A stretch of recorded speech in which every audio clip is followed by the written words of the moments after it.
আজ থেকে 5 বছর আগে রোমান রেঞ্জকে যেরকম ভাবে দেখা যেত ঠিক সেরকম রোমান রেঞ্জকে দেখা গেল আজকের ফ্রাইডে নাইট স্ন্যাকডাউনের শুরুতেই কোডি রোডস রিং এ আসে এবং এসে তার সামারস্ল্যামের ম্যাচের ব্যাপারে বলতে থাকে এবং কি তার মধ্যে ইন্টারেস্টিং বিষয় হলো সে রোমান রেঞ্জের ব্যাপারে অনেক ভালো কিছু বলতে থাকে। এটাতেই বোঝা যায় কোডি রোডস তার ক্যারেক্টার চেঞ্জ করছে। তারপরে এন্ট্রেন্স হয় সোলো সিকোয়ার এবং তার সাথে আরো দুইজন ছিল টামা টুঙ্গা এবং টাঙ্গা লোয়া। কিন্তু জেকব ফাটুর ইনজুরির কারণে সে আজকের স্ন্যাকডাউনে ছিল না। ইভেন তার যে ট্যাগ টিম চ্যাম্পিয়নশিপ বেল্টটাও ছিল সেটাও কিন্তু টাঙ্গা লোয়ার হাতে ছিল।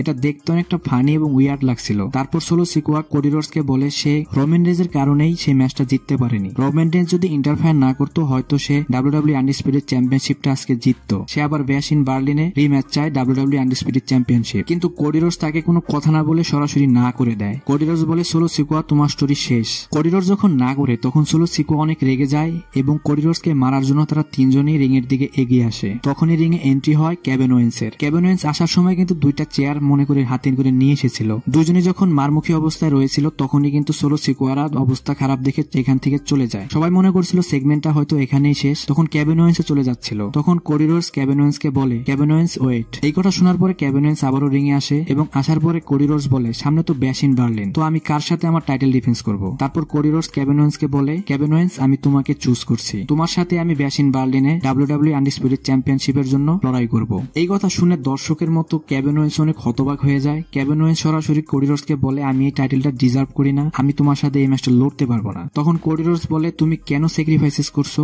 আমি যেহেতু তোমাকে ম্যাচ দিয়েছি তোমার সাথে আমি ব্যাশ-ইন বার্লিনে লড়বো এবং তুমি যদি নাও করো আমি নিকোল ডিসের কাছ থেকে এই ম্যাচটা কনফার্ম করে নিব। এই কথা বলার পরে এই সেগমেন্টটা এখানে শেষ হয়ে যায়। সো গাইজ এরপর চলে যাবো আমাদের এই শোর মেইন ইভেন্টকে নিয়ে। এখন অনেকে বলতে পারে স্ন্যাকডাউনে তো আরো কিছু ম্যাচ ছিল বা আরো কিছু সেগমেন্ট ছিল। আমার অডিয়েন্সের উদ্দেশ্যে বলি আজকের স্ন্যাকডাউনে ওইরকম ভালো কোনো ম্যাচ কিন্তু ছিল না। আমি চাই না আমার অডিয়েন্সরা এইসব ম্যাচের কথা শুনে বোর হোক। সো চলুন টপিকে চলে যাওয়া যাক। ফ্রাইডে নাইট স্ন্যাকডাউনের মেইন ইভেন্টে সোলো সিকোয়া রিং এ এন্টার করে এবং তার সাথে আরো দুজন চালা তো ছিলই। সে এসে রোমান রেঞ্জকে বকতে থাকে এবং বলে রোমান রেঞ্জের কারণে সামারস্ল্যামে সে তার টাইটেলটা জিততে পারেনি এবং তার উলাফালা মালার কথাটাও বলে এটা রোমান রেঞ্জ ডিজার্ভ করে না। রোমান রেঞ্জ যদি আমার এই উলাফালা মালাটা নিতে চায় আমার সাথে তার ফেস করতে হবে। এই কথা শোনার পরে রোমান রেঞ্জ চলে আসে। রোমান রেঞ্জ এসেই কিন্তু সোলো সিকোয়াকে মারতে থাকে। এক পর্যায়ে সোলো সিকোয়ার গলা থেকে সেই মালাটা পড়ে যায় এবং রোমান রেঞ্জ যখন সোলো সিকোয়াকে সুপারম্যান পাঞ্চ এবং স্পেয়ার দিতে যাচ্ছিল তখনই টাঙ্গা লোয়া সোলো সিকোয়াকে সেখান থেকে বের করে নিয়ে যায়। তারপরে রোমান রেঞ্জ সেই উলাফালা মালাটা হাতে নিয়ে দেখতে থাকে। তার পিছন দিয়ে আক্রমণ করে বসে টামাটুঙ্গা। এই সুযোগে টাঙ্গা লোয়া চলে আসে। এসে দুজনে মিলে রোমান রেঞ্জকে মারতে থাকে। একটা মজার বিষয় হলো তখনও কিন্তু সোলো সিকোয়া দূর থেকে দাঁড়ায় দেখছিল,